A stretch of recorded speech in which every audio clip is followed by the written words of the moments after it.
Hey guys, welcome back. Sorry for not posting a lot recently. School just started up for me. Um, okay. So this is chapter 7 of Soulless Hearts, first and sixth female reader. I'm gonna play some music in the background.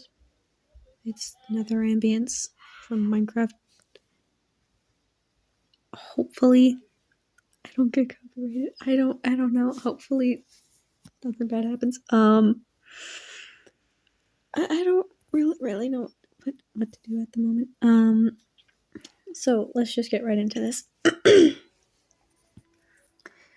You looked around. You were in your living room. You were under the blanket you fell asleep with. You sat up.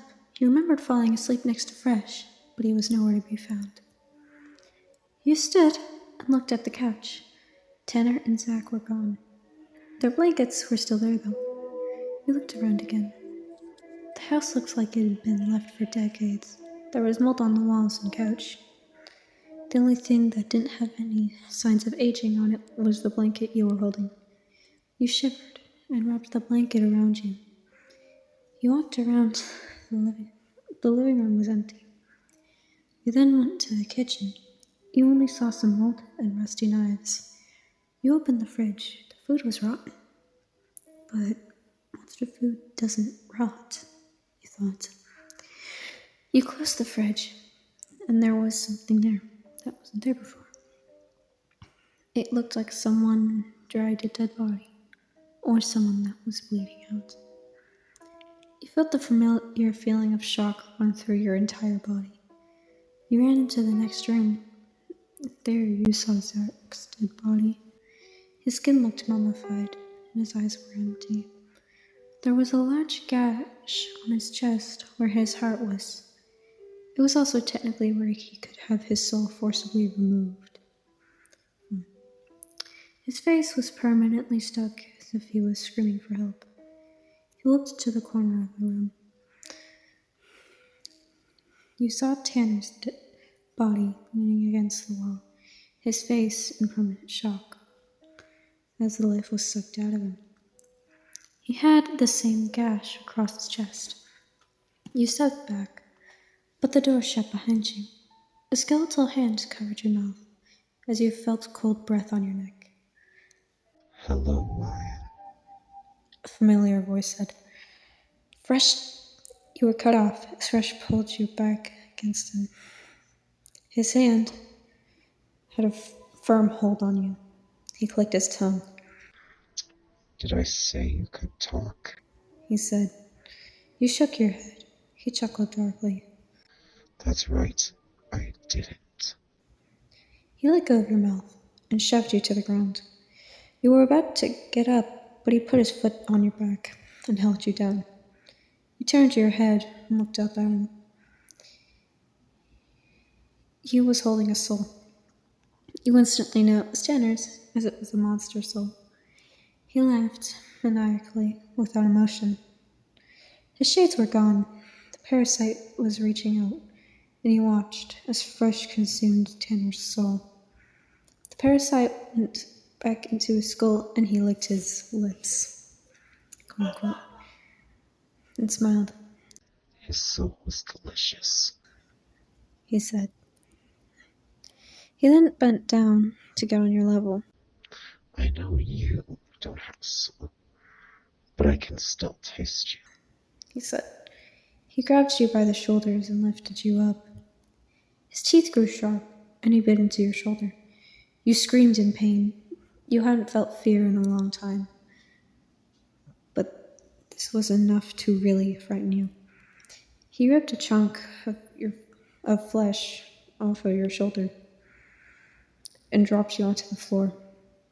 He chuckled as he ate the piece of flesh.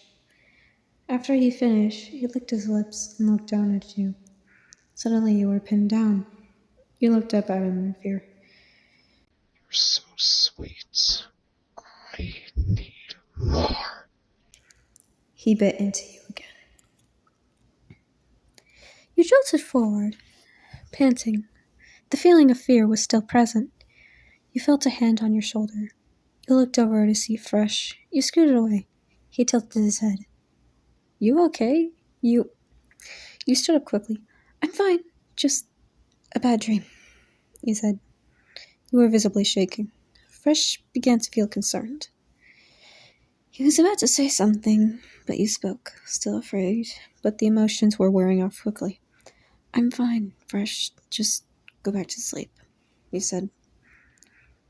You walked into the kitchen, leaving Fresh in the living room. Memories of the dream flashed into your mind. You sighed shakily and grabbed a cup and filled it with water and began to slowly drink it. The emotions were fading away once again. You were eventually left without emotions again. You stood, looked back at the living room. Fresh was lying down. You couldn't tell whether or not he was sleeping, but that didn't matter at the moment. If you were around Fresh, you'd probably get scared again. You stood from the table and went into the other room, where everyone else did karaoke earlier. You selected Shape of You and started singing, and started slightly dancing to it, and then eventually just decided to actually dance. And about 2 minutes in, you felt skeletal hands on your shoulders. Then you heard Fresh's voice. Every day discovering something brand new. I'm in love with the shape of you. He and you kept singing, and Fresh danced with you. You both were now nearing the end of the song. I'm in love with the shape of you. He sang. Then you sang the line after that. Then you both sang. Although my heart is falling too. I'm in love with your body. You both continued. When Fresh sang that line, I'm in love with your body, his hands went down your torso, stopping at your hips. At the end of the song, you both sang the line, I'm in love with the shape of you. You looked up at Fresh. Your hands were resting on his shoulders. And, oh, crap.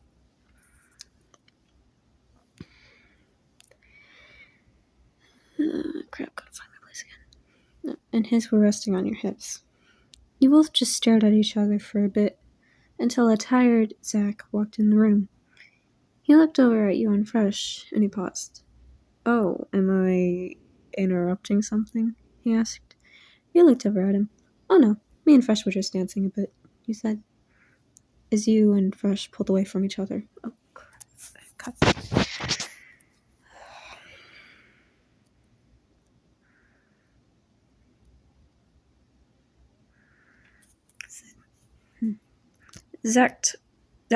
Zach looked at you both with a confused look. How do you... Never mind. Why are you guys up at 5 in the morning? He asked. You looked at the floor, recalling the nightmare, then shook your head. I just had a nightmare. I decided to sing and dance a bit, and Fresh decided to join. Why are you up?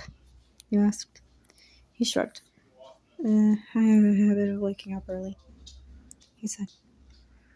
You nodded and sighed.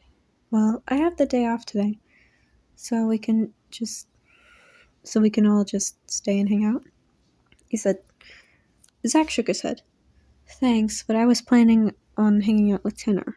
Like, just me and him, he said. You smirked. Okay, have fun then, you said. He blushed. Not like that, he said. You laughed and playfully rolled your eyes. Sure it's not, he said. Zach's blush increased. You laughed and walked into the living room with Fresh following behind you. Somehow, you didn't feel frightened by him anymore, even with the memories of the nightmare. Zach and Tanner left later on that day, leaving you and Fresh alone. The rest of the day consisted of hanging out, watching TV, and playing games. First and best day off ever. Okay, guys. Alright, I seriously don't know what to put at the end here. I probably should have put in a bit of a gore warning at the beginning, but you know what? That's on me. I I am sorry if there's any background noise. My family is being annoying in the background. Bye, wolves. Hello again. If anyone is still watching to this point, good for you. Congratulations, you made it to the actual end. Just gonna say something. I'm sorry that singing this wasn't to the best of my ability. I was being kind of lazy. I swear. I don't know why I felt the need to put this here, but I did, and I'm putting it here. I was not singing to the best of my ability. I do apologize for that. For some of you that didn't care, like whether or not I was singing to the best of my ability, good for you. I guess, I don't know. Have a great day. I guess, I don't know. Bye wolves for all this time.